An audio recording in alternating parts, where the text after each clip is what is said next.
Merry Christmas. I'm John Caldera, president of the Independence Institute and your devil's advocate. I know you're probably laying back with some bad fruitcake trying to avoid your relatives, which is the only reason you're watching, but, you know, bless you for that.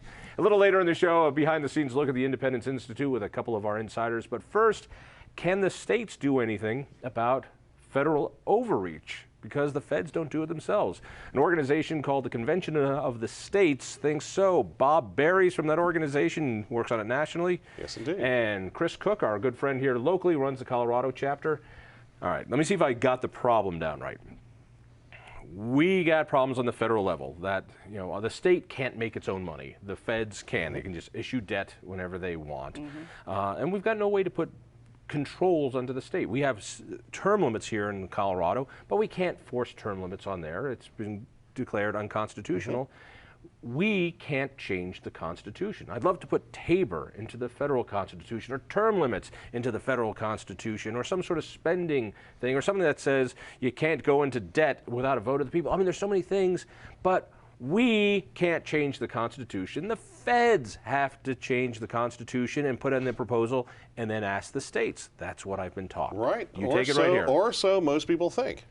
But what a lot of people don't know, what things we remember from when we were learning about the Constitution in high school, was that the Constitution is a system of checks and balances. That's what everybody learns. Probably the most important check and balances in the Constitution is found in Article 5 of the Constitution, where it talks about how you make amendments to the Constitution. The way everybody is familiar with is the traditional way you get amendments, which you just described.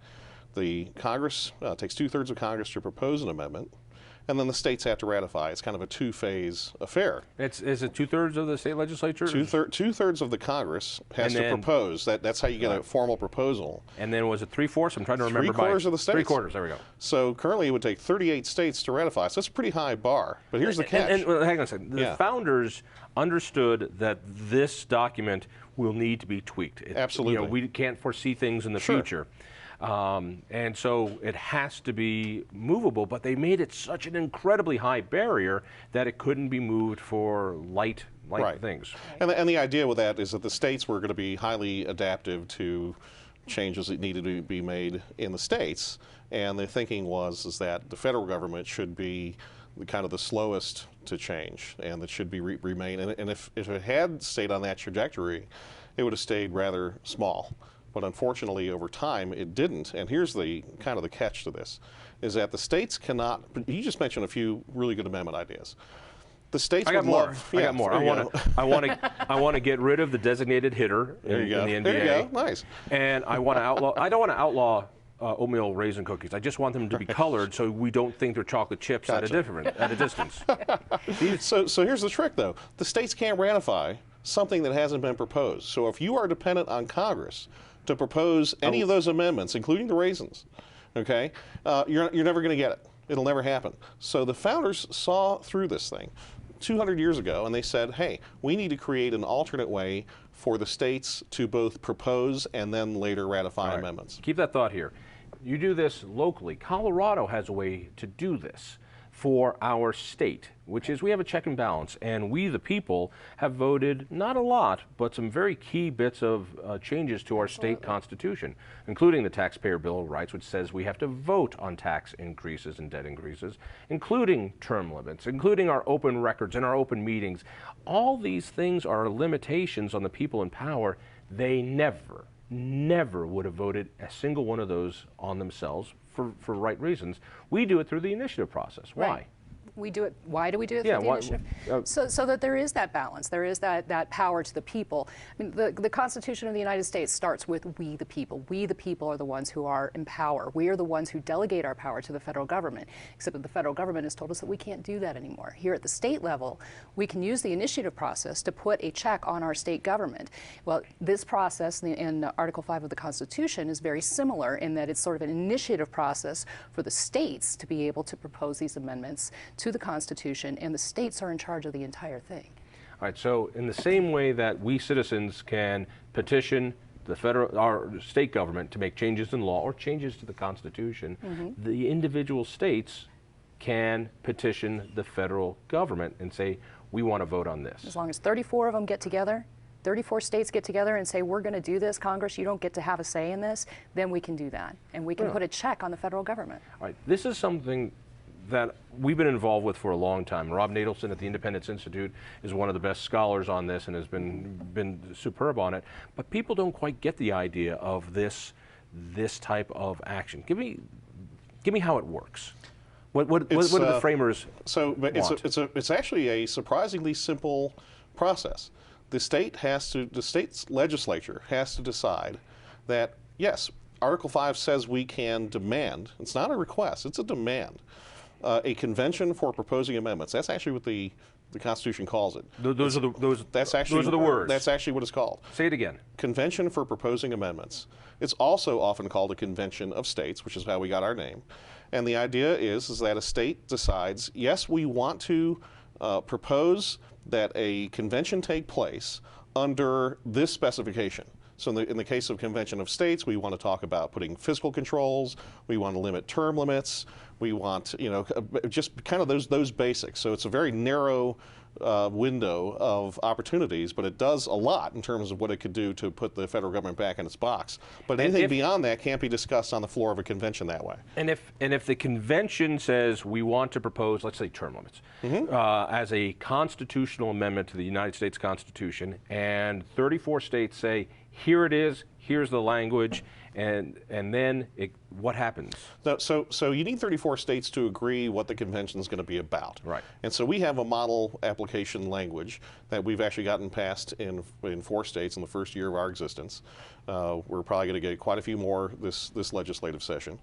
And when we hit that magic number of 34, which might take another couple of years, then what that decides is what the convention is going to be about and what it's not going to be about. But that in and of itself does not propose any amendments. You still have to have the event where each state will send commissioners, and each commissioner will attend with a commission saying what they're allowed to propose or what they're allowed to vote on, and they're acting as an agent for the state. And essentially what comes out of that event or that assembly, which is a temporary kind of an ad hoc assembly, would be the actual amendment proposals themselves. The convention, very importantly, has no power to ratify or do anything other than propose, to basically make suggestions. And that's the way the Constitution makes it clear. And very importantly, the ratification process of 3/4 of the states is exactly the same as it is for any amendment that's ever been proposed in this country's history. So ideally, if 34 states say, we like this idea, they get together, they actually make a proposed amendment, then those same states have to ratify it. Is there a role for the feds in this once they see this convention for proposing this amendment? The only piece that the feds play in this is that Congress shall call, upon application of 2/3 of the states, they shall call the convention. That's the only thing. And it's a shall call language. What does that mean, shall call? Well, think of it in terms of like your concealed carry. You have shall call, or shall issue or may issue states, and shall issue and may issue counties, I think. And so we're shall issue. That means if you meet the requirements, period, boom, they have to give you your concealed carry permit, right? It's the same kind of deal. If we meet the requirements, if 34 states get together and make this application, they have to call the convention. They don't have a choice. Congress does not have a choice about whether or not that convention is called. That's the Fed's only interaction in the process. All right, so let me throw out what I think is a usual, wait a second thing here. I remember hearing about a constitutional convention. I remember reading about it in history books. I remember George Washington sitting as the president doing that of the convention, which brought us the Constitution. I don't want a convention I don't want another constitutional convention. I'm pretty happy with the Constitution the way it is. I don't need something that opens the United States Constitution up for interpretation again. And isn't that what you're proposing? That is not what we're proposing. What you're talking about, a constitutional convention, is not a convention for proposing amendments. If the states wanted to rewrite the Constitution, they wouldn't need to go by the Constitution at all. They would just get together, write a new Constitution, and then it would be, put out. That's not the case. That's not what we're asking for. What we're asking for is to use the tools that our founders gave us to keep this republic. The tool that they gave us in Article 5 is the opportunity to rein in the federal government, and that is the tool that we need to use at this point in time to give us back the vision that our founders had for this country. I want to make sure I understand this. Because the language of Article 5 of the U.S. Constitution says the states can call a convention for proposing amendments. Right. It doesn't say That's what it's that called. the states can come together and call for a constitutional convention to open up the whole. It's only for the purpose of proposing an amendment. Because remember, the states are sovereign. So the states created the federal government, not the other way around. So if the states decided that they wanted, if the states decided that they wanted to write a new constitution, they don't need the present constitution's permission to do that. They could do that on their own. Nobody's talking about that. So this is very often a kind of a red herring. There's a lot of fear-mongering. Right, and that's why I say it's a red herring. So it's very important to point out that the only reason for the states to invoke Article 5 would be to self-limit the discussion to simply proposing amendments. That's what it does. So whenever you hear Article 5, that's what you're talking about. In American history, has this happened? It has never. It has not happened. It has never happened, and the failure to use it has resulted in exactly the imbalance that we have today. The founders put this in there so that it would be used probably more routinely or semi-frequently, at least, every certain amount of years. They figured the states would say, all right, you've had your proposals, now we've got a few of our own. But they made the process a little bit more cumbersome, probably, than they should have, and that has resulted in this thing not being used. But there's been times where it's been proposed, hasn't it, or it looked like it might get that way. Sure, it came very close in the late 80s. You got to 32 states, you only need 2 more. And this is when the hysteria built, mostly because of the Eagle Forum, Phyllis Schlafly's organization, and the John Birch Society, and really a lot of conspiracy theories. And essentially, because at that time we didn't have the scholarship that we do now, thanks largely to Rob Natelson and Independence, they were really not prepared for that argument. Because the argument, when you think about it, conflating a convention of the states to come together under Article 5 to propose amendments with a constitutional convention is such an absurd notion that they were absolutely, completely unprepared for it. Is this real? Is this something that can happen? I mean, we're getting more and more frustrated on all sorts of levels. Absolutely. And Americans would love term limits on legislators. They would love to have some sort of debt statement saying you can't go into debt except for these cases. Is this real? Last question. Absolutely. Absolutely, this is real. Because we're organized. We're organizing in 3,000 legislative districts nationwide, district captain in each, recruiting 100 volunteers, that kind of a grassroots groundswell.